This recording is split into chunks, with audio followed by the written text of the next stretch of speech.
Adam, I guess I want to ask you, because you spend your life focusing on government and getting the details out on what it's spending and who it's sending checks to and who's writing the checks.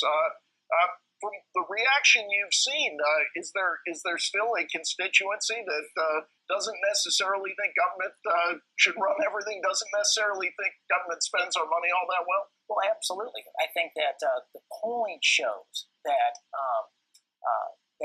government spending, what government programs running well, right? So when you take a look at all these different things, I think, and certainly Howard Schultz sees this. He's running. He believes that the greatest threat to the country is the national debt. So does Tom Coburn. Tom Coburn's our honorary chairman at OpenTheBooks.com.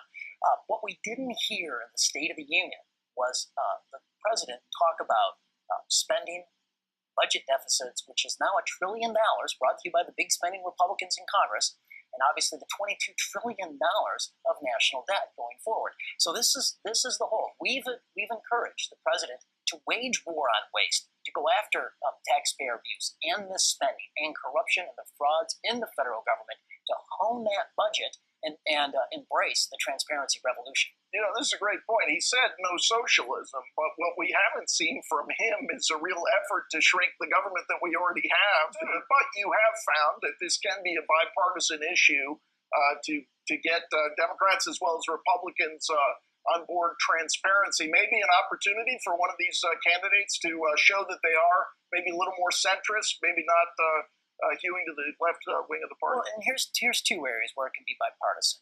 We've identified that since the year 2003, $1.3 trillion has been spent by 20 large federal agencies improperly, on improper payments. This is a complete lack of in-house financial controls amongst these large federal agencies.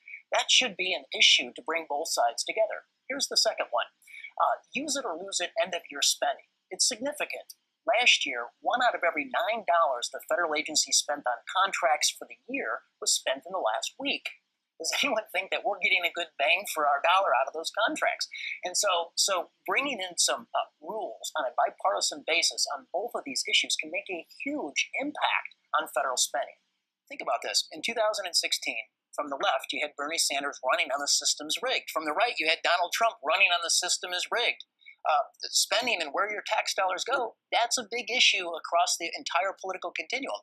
So one area where Trump could use as a wedge issue on spending to drive this versus Democrats is on federal paid time off. Incredibly, after 3 years on the job, the federal bureaucrats get 43 days of paid time off, which is 8.5 weeks. Let the Democrats defend this, and all Trump has to say is, this isn't France.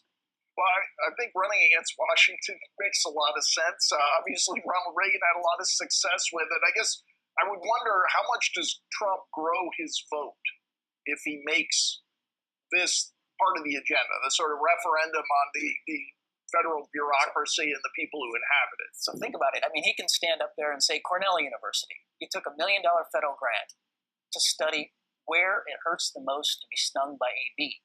NASA doled out $1 million to prepare the nation's religions for the discovery of extraterrestrial life. $1 million grant from HHS went to California for sex education for California prostitutes who could probably teach the class. This is the waste the president should go after.